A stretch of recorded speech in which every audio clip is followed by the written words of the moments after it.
Behold, I am coming soon to repay everyone for what he has done. I am the Alpha and the Omega, the first and the last, the beginning and the end. Revelation 22:12.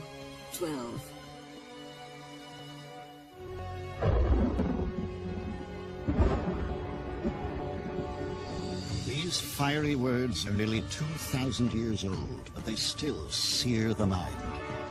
They are the words of the last, and to many the most dangerous book of the Bible, the bloodied and dazzling apocalypse known as the Revelation. The book of Revelation is one of the few places in the New Testament where you can ventilate hatred and feel pious about it. It's a revolution, right? It's war, it's blood, it's a lot of terror, a lot of suffering. In modern times, millions await signs that the apocalypse is at hand, and some have followed its prophecies to tragic ends. Why was the book of Revelation written? Many believe that this barren site in northern Israel may hold the answer to this question. According to the Bible, this will be the location of Armageddon, the end of the world. But is mankind destined for an apocalyptic confrontation? Who wrote the book predicting this fateful battle? These are but a few of the mysteries of the Bible.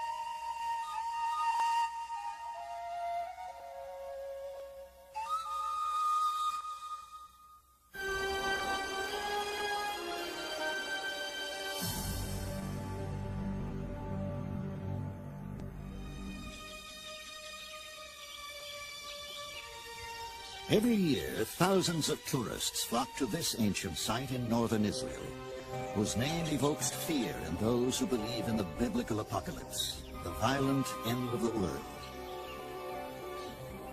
You are welcome to the Mount of Megiddo. Hotel Megiddo is very famous in the world among the Christians with the name Armageddon.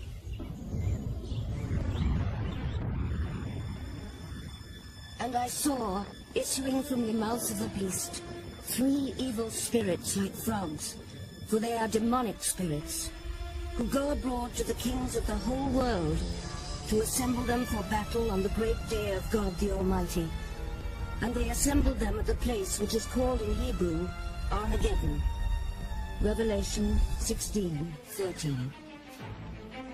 Armageddon, the great whore of Babylon, the 4 horsemen of the apocalypse.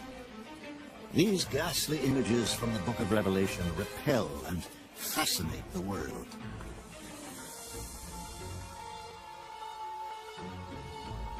The book of Revelation is the Bible's final book. In a series of strange and powerful visions, it foretells God's final judgment of humanity and the terrible annihilation of the earth.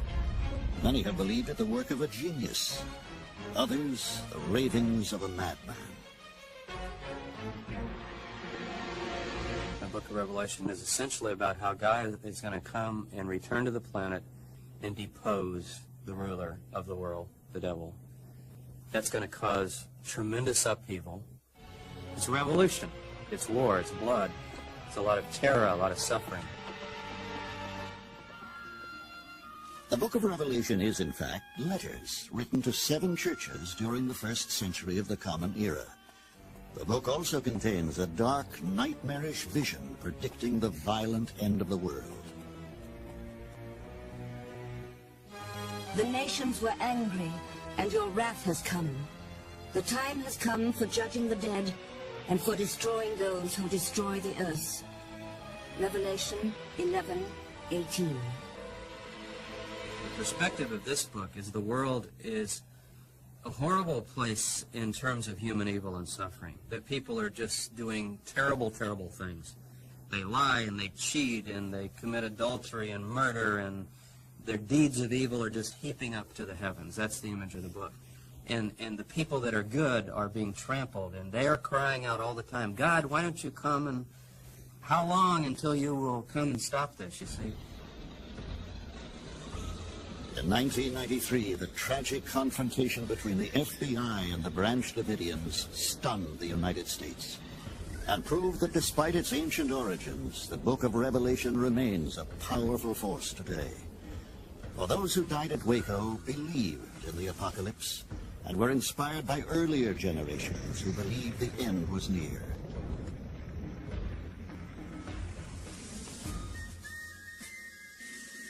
William Miller was an American Army captain in the War of 1812.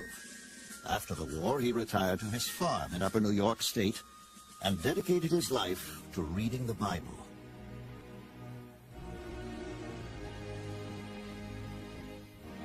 After long and difficult study, Miller believed he had discovered the key to deciphering the mysterious prophecies in the Book of Daniel and the Book of Revelation.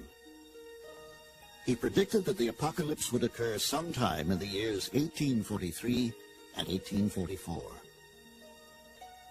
William Miller's prediction launched one of the largest apocalyptic movements in history. At one point, the estimates are that he had as many as 500,000 followers. He had charts of the beast and the horns and had it all figured out down to the date that it was supposed to come. And that led to what they call the Great Disappointment. William Miller's apocalypse did not take place, but his Millerite movement never faltered. Today, its spiritual descendants far outnumber the original 500,000 believers. Over 7 million Seventh-day Adventists and 4 million Jehovah's Witnesses trace their spiritual descent in part from William Miller.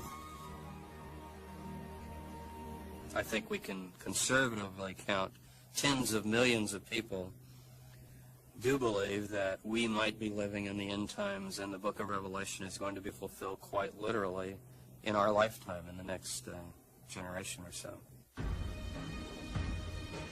David Koresh and the Branch Davidians were also inspired by the Millerite movement. In Waco, Texas, their world ended in fire.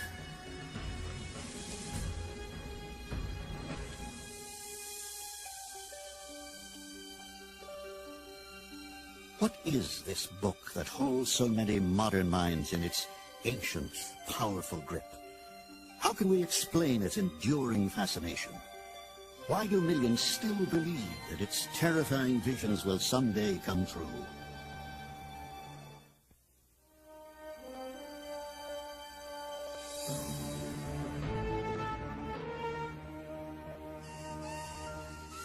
For nearly 2,000 years, Christians have wondered when the final days foretold in the Book of Revelation would come to pass, and with them a better world.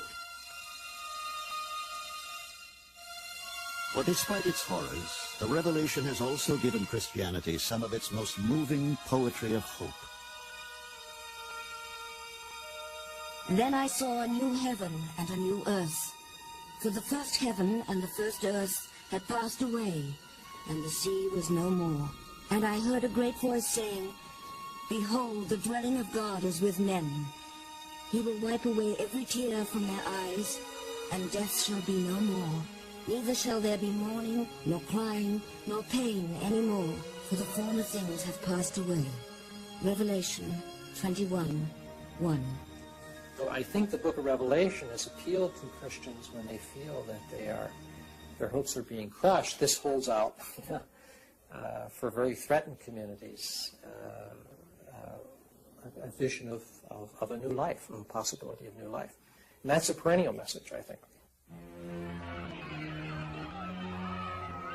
But in ancient times, many Christians were appalled by the Revelation's bloody portrayal of God's wrath and judgment. Some even believed that the book should not be in the Bible. lot of people did not like Revelation in the ancient world, just like a lot of people in the modern world find it a very dangerous book. As late as the 400s, there was strong division amongst Christians whether Revelation ought to be read aloud in public. Many Christian theologians have ignored the book of Revelation and even argued against putting it out of the canon because it's in conflict with their picture of Jesus. And their picture of Jesus is expressed most clearly in the Sermon on the Mount. And especially within that sermon, the sayings about turning the other cheek and loving your enemies. So that they see that as quintessentially Jesus. Whereas the book of Revelation speaks about violence and punishment of enemies. As the final days begin, God sends 4 terrible horsemen to wreak his vengeance on a sinful world. The first 3 bring conquest, war, and famine. The 4 horsemen of the apocalypse are among the Bible's most terrifying figures. But the 4th horseman is the most frightening of them all.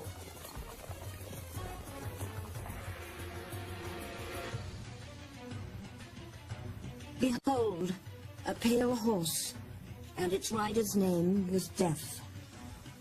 Revelation 6:7.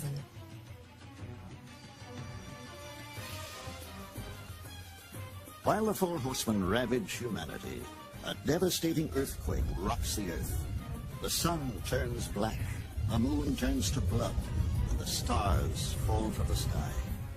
7 angels blow 7 trumpets, and a third of humanity perishes. But even greater horrors are to come.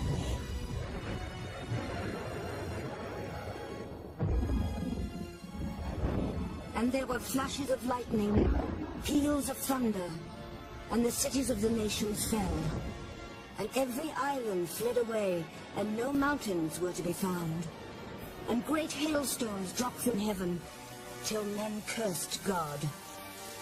Revelation 16:17.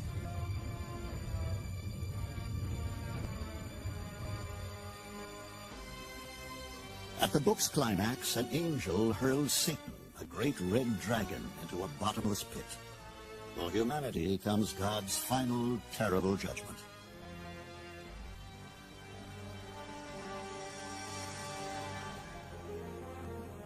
Then I saw a great white throne, and him who sat upon it. From his presence, earth and sky fled away. And I saw the dead, great and small, standing before the throne, and the books were opened. And the dead were judged by what was written in the books, and by what they had done. And if anyone's name was not found written in the book of life, he was thrown into the lake of fire. Revelation 20:11.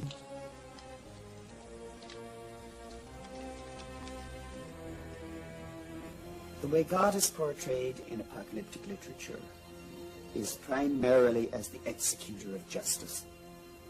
There is no suggestion of God waiving the rules for anybody, of God letting anybody off at the final judgment.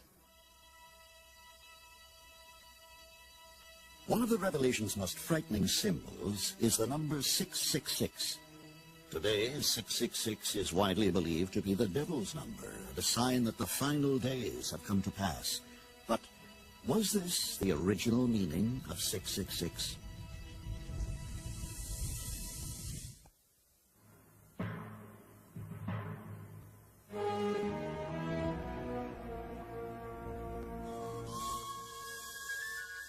The island of Patmos, one of dozens of tiny islands scattered between Greece and Turkey across the Aegean Sea. Today, as in antiquity, Patmos is a quiet place, remote from the world. But every year, Christians come to visit its holy sites. This tiny island holds a place of highest honor in Christian tradition.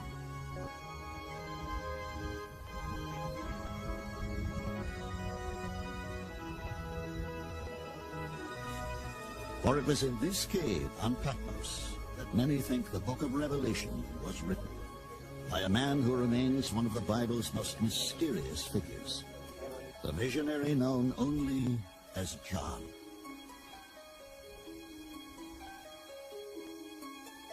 Traditionally, a lot of Christian interpreters assume that this was the John, the apostle, that wrote or thought to have written the Gospel of John. But today, most biblical scholars, looking at the very different theology in these two books and very different style, are not tempted to associate those two Johns. So who is this John? Well, that's something of a mystery. If the John who wrote the book of Revelation was not St. John the Evangelist, could he have been John the Baptist? This has been another theory about John's mysterious identity. But careful study of the Revelation's literary style has convinced most biblical scholars that its author was neither St. John nor John the Baptist.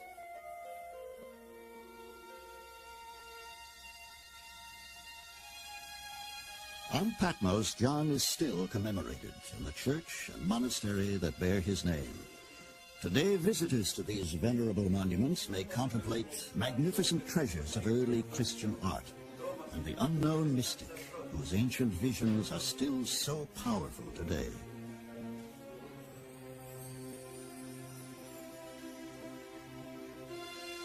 But for those who seek solutions to the Bible's mysteries, clues to the identity of John are few indeed.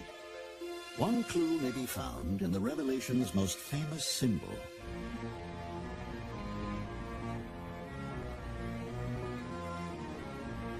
And I saw a beast rising out of the sea. Let him who has understanding reckon the number of the beast, for it is a human number. Its number is 666. Revelation 13:1. For those who believe in the literal truth of the apocalypse, 666 has become the occult key to identifying the Antichrist, the satanic beast who rules the world. The discovery of any link between a famous person and Revelation's dreaded number produces immediate claims that the end is near. Probably the most humorous interpretation of 666 that I've read is before the Reagan election. A pamphlet went around claiming that Reagan was the beast of Revelation because he's the only American president who has 6 letters in each of his 3 names. So 666, therefore he must be the Antichrist. That's just a complete misunderstanding of the way ancients use numbers. In the ancient world, letters were also numbers. Each letter of the Greek alphabet has a numerical value. Scholars have discovered that the letters in Revelation, which add up to 666, also spell the name of a very famous person from ancient times.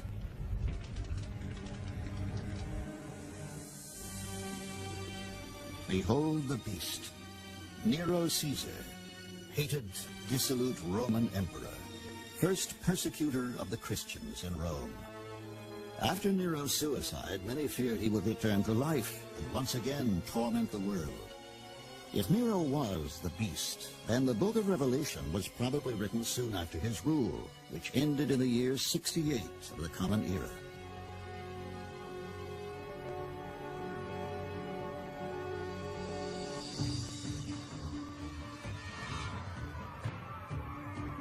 When Nero died, Jews living in the Roman Empire might well have believed the world was coming to an end.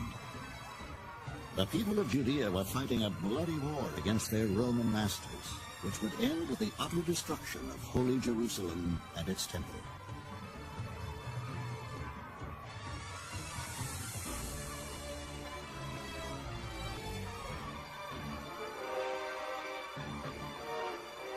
The victorious Romans enslaved and massacred the rebellious people of Judea.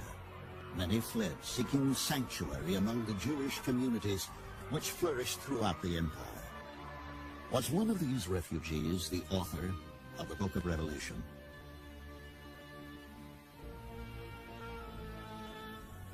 He's probably from Palestine because his Greek isn't very good. His native tongue is Aramaic, so either from Palestine or Babylon. He's probably Jewish in his background because he seems to be in strong contention with the Jewish community. And he is some kind of a wandering prophet. The opening chapters of the book of Revelation are letters John wrote to 7 churches in the cities of Roman Asia Minor.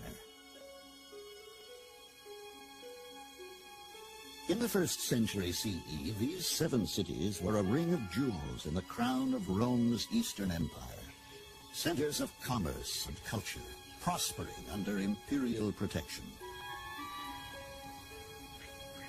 In the 7 cities, the Jewish Christian John was safe from the slaughter in Judea, but he soon began fighting a new war against fellow Christians whose worship John held to be blasphemous.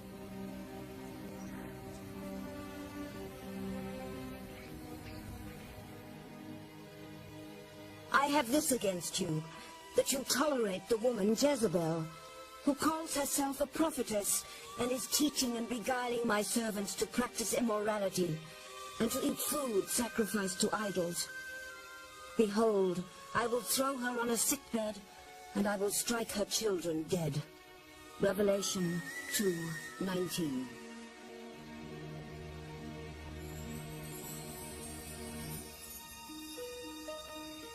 Was John waging war against Christians who worshipped pagan idols? Probably not. But John almost certainly knew Christians who wanted to worship Jesus and carry on their lives as citizens and workers. In the 7 cities, this meant compromising with paganism. John's point of view is that if you participate in the social structures of these cities in Asia Minor, you will be engaging in idolatry. And to a certain extent, he was right that, you know, in our day, we have a separation of church and state. Religion is a private matter, and unions, for example, normally don't have religious ceremonies when they have their meetings. But in the trade guilds of Thyatira, one of the 7 cities, they would. You know, that a trade guild, the ancient equivalent of a union, would be dedicated to a particular deity. And when they would have meals together, they would offer sacrifice and prayers and so forth to their deity. So the question was, can a Christian participate in this? John's answer was no. In his apocalypse, he envisioned dreadful torments for Christians who refused to abandon their worldly lives.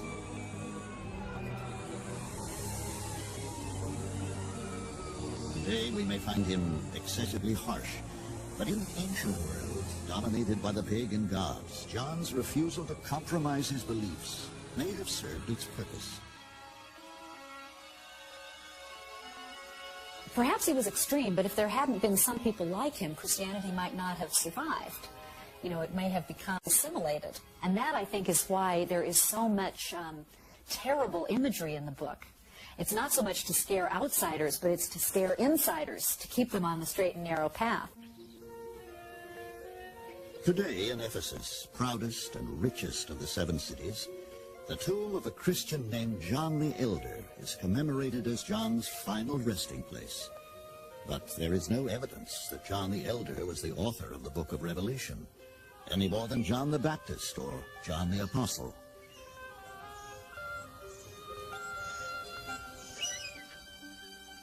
The man himself may always remain an enigma. His terrible vision survives for us to ponder. And as we try to fathom its mysteries, we must journey back even farther into the past.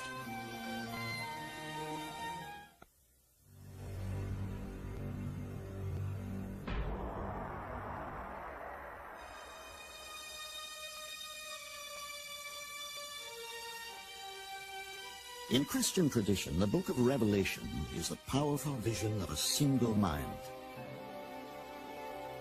But when John wrote his apocalypse, he was following a tradition centuries old, a tradition born from the sufferings of the Jewish people.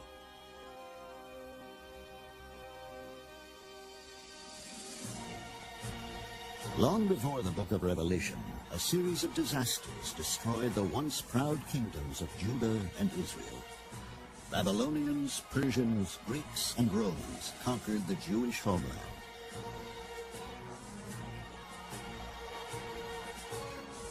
It is perhaps not surprising that around 200 BCE, a new kind of Jewish prophecy began to appear, an apocalyptic prophecy, which predicted the violent end of the world and the coming of a righteous kingdom of God.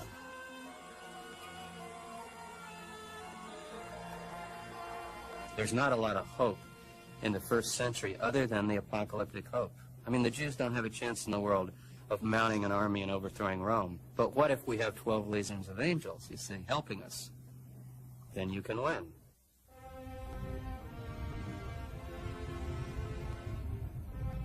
In the biblical book of Daniel, written over 200 years before the book of Revelation, a series of mysterious visions foretells the great kings of the earth waging bloody war until the archangel Michael brings the final judgment.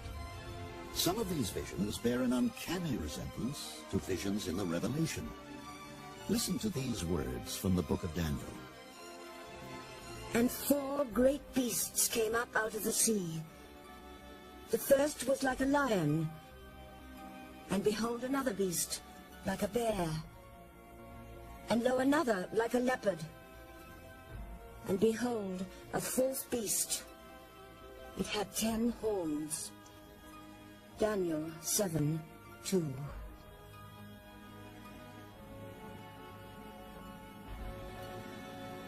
Now listen to these words from the book of Revelation. And I saw a beast rising out of the sea, with 10 horns and 7 heads. And the beast I saw was like a leopard. Its feet were like a bear's, and its mouth was like a lion's mouth. Revelation 13:1.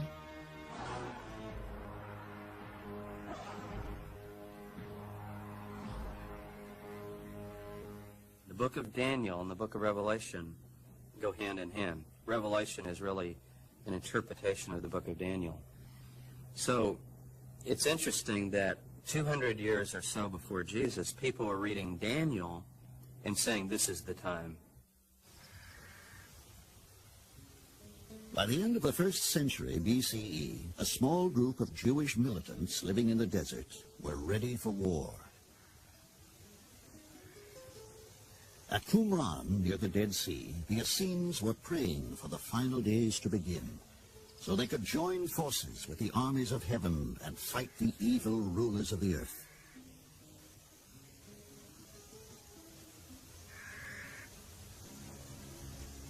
Among the mysterious writings found at Qumran, known today as the Dead Sea Scrolls, is the War Rule, a detailed set of instructions for fighting the ultimate battle, when the heavenly sons of light will destroy the satanic sons of darkness.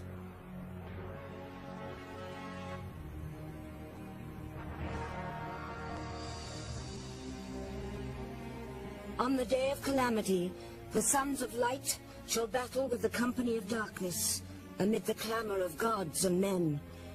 And it shall be a time of great tribulation, from its sudden beginning until its end in eternal redemption. The Dead Sea Scrolls.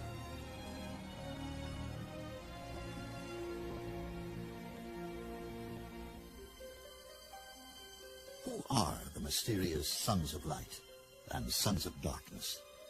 These apocalyptic warriors may be much older than the Dead Sea Scrolls. Searching back hundreds of years through ancient texts, we encounter them centuries before the Essenes, in the faith of one of Israel's most powerful neighbors.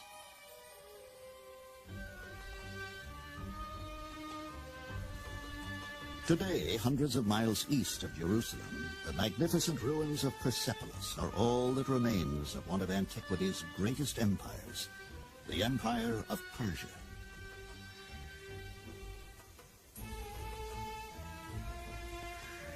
Until they became Muslims in the 7th century CE, Persians practiced their own ancient religion, a religion founded by a mysterious prophet who has long intrigued historians. The prophet named Zoroaster. Several centuries before Jews and Christians, Zoroaster predicted a final battle between good and evil and a last judgment. Zoroaster taught that life was a cosmic battle between the divine forces of light and the demonic forces of darkness. He prophesied that at the end of time, a savior will come to earth to resurrect the dead, reward the good, and punish the wicked. Did the biblical apocalypse originate in the teachings of a Persian prophet? Perhaps Zoroaster's predictions of total war appeal to the angry, desperate Essenes of Qumran. But Zoroaster's cosmic battle is very different from the Revelation's apocalyptic visions. One of the things about Revelation that I find very intriguing is that John refuses to follow his models at certain crucial points. For example, the final battle between good and evil never occurs. There is no battle scene. Other apocalyptic works describe this final battle in great detail. For John, the battle is assembled and it's declared to be over. I think that's because in John's mind, the battle with evil is already over because Jesus has gained victory over evil by his death. Persians, Jews, and Christians all agreed that the final days, when they came, would be horrible indeed. Today, John's vision of that awful battle still moves and frightens us whenever we hear the dreaded name Armageddon. Where is Armageddon? The Bible simply tells us it is the place where the kings of the earth will assemble for the final battle. Did Armageddon exist only in John's vision? Or is the Bible's most terrifying battlefield to be found on earth?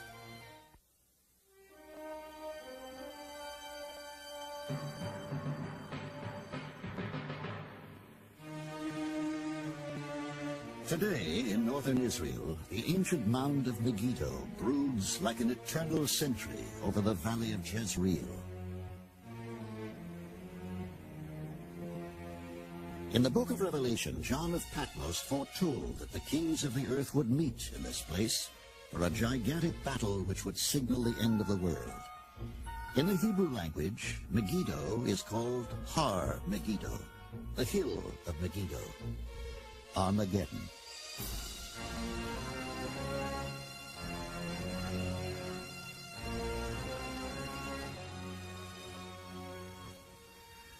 But why did John choose Megiddo? Today it is one ruined city among dozens which cover the landscape of Israel. What made John believe that the final battle would begin here?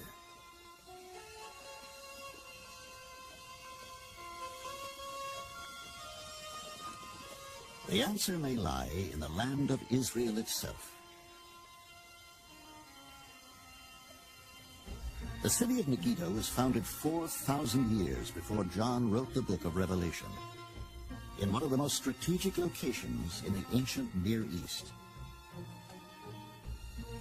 The great road which connected Egypt to the empires of Mesopotamia passed through the valley of Jezreel. At Megiddo, the road divides. These three roads connected all the kingdoms of the Near East. Ancient Megiddo was located literally at the crossroads of its world, and whoever controlled those crossroads controlled trade, and more importantly, the movement of armies from the pyramids to Babylon.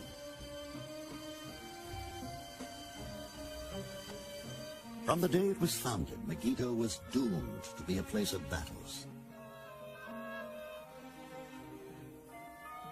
The wretched enemy has entered into Megiddo. He has gathered to him the princes of every foreign country, their horses, their armies, and their people. The capturing of Megiddo is the capturing of 1,000 towns. Pharaoh Thutmose III.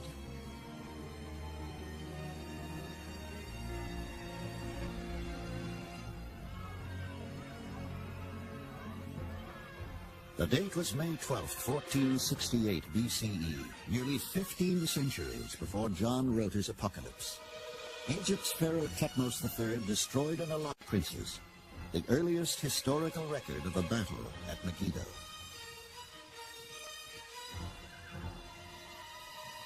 Archaeologists have discovered that when Thutmose III conquered Megiddo, the city had already been destroyed and rebuilt 11 times. Although Egyptian accounts speak of Megiddo, it is more likely that John knew of the city's past from the Hebrew Bible.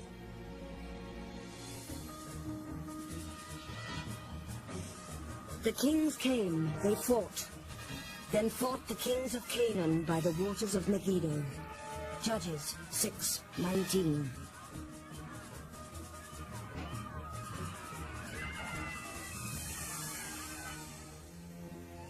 Today, the ruins of massive walls are battered reminders of Megiddo's violent past.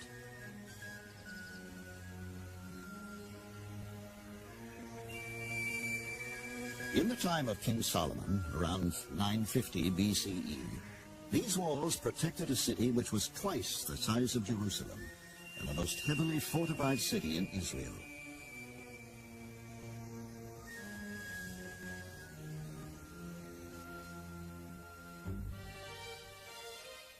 In 950 BCE, while the Jews were fortifying Megiddo, many other things were happening around the world.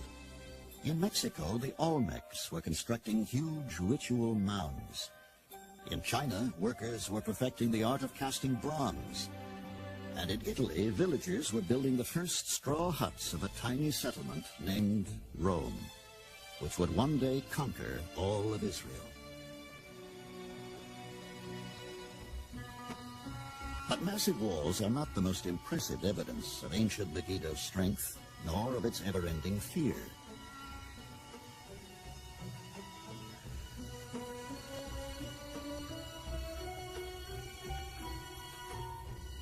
Cutting hundreds of feet through solid rock, the people of Megiddo dug this tunnel underneath their walls, a safe path to their water supply. It is a tribute to ingenuity and a testament to terror. The people of Megiddo never knew when the next enemy would arrive.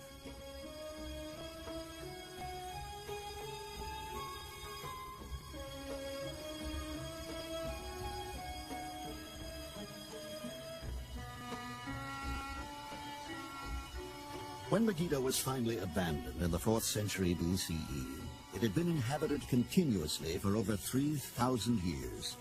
It had been destroyed and rebuilt at least 20 times. It was, truly, a place where the kings of the earth had met. But what John of Patmos actually wrote about Armageddon differs considerably from what millions of people believe will someday happen there.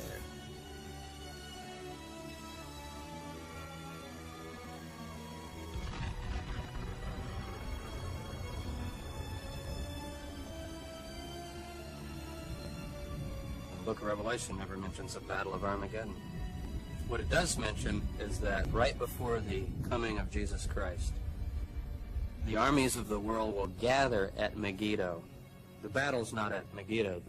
It's where you muster your troops and get them ready. And then you march down to Jerusalem. So the battle is actually for Jerusalem.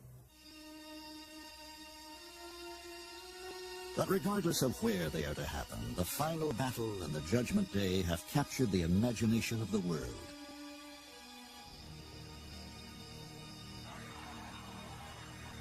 Millions have seen the beast and the monsters of modern times. For those who believe, each new conflict raises the fear of the apocalypse and the hope of redemption. But those who seek answers to the Bible's mysteries remain divided on the Revelation's ultimate meaning.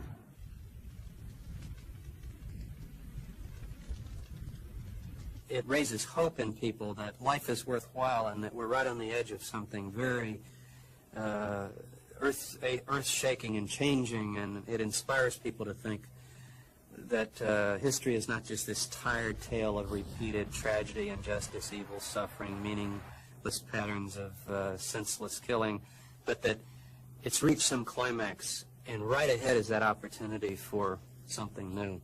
The number of people who've sold all their goods and went out and sat on the hillside and waited for the end to come are legion, but they're still sitting there, or they had to foolishly go back to their homes the next day and say, it didn't happen that way. John is not presenting us with a literal vision of the end. He's presenting us with a symbolic vision of the struggle between good and evil that every human person has to engage in at one time or another in their life. We American Christians should not read Revelation and identify with John and these 7 churches. We should read this as a condemnation of us. And I think it's very good for contented, wealthy American Christians to listen to how people in Latin America read Revelation. or how the black churches read Revelation. And even though Revelation does not advocate human violence against other humans, it can be used in that way. You know, it's a short step from imagining violence to acting violence. I have a severe problem with the traditional reading of Revelation because I think that finally it's an immoral reading. It's a reading that sees Revelation as saying that good is going to overcome evil simply because good is more powerful than evil, so that the final value in the universe is power, and the way to overcome evil is by force. Evil is overcome not by a divine warrior from heaven, but by a lamb who has been slain. The final battle is already over, not because evil has been beat by power, but because evil has been beat by love.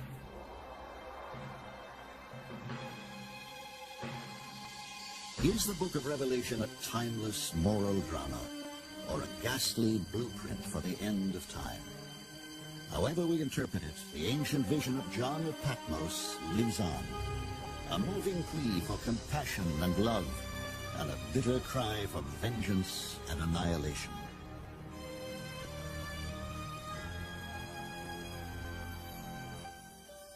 After nearly 2,000 years, there is no evidence that humanity will ever lose its fascination with the Bible's final book, or that we will ever unravel all of its secrets.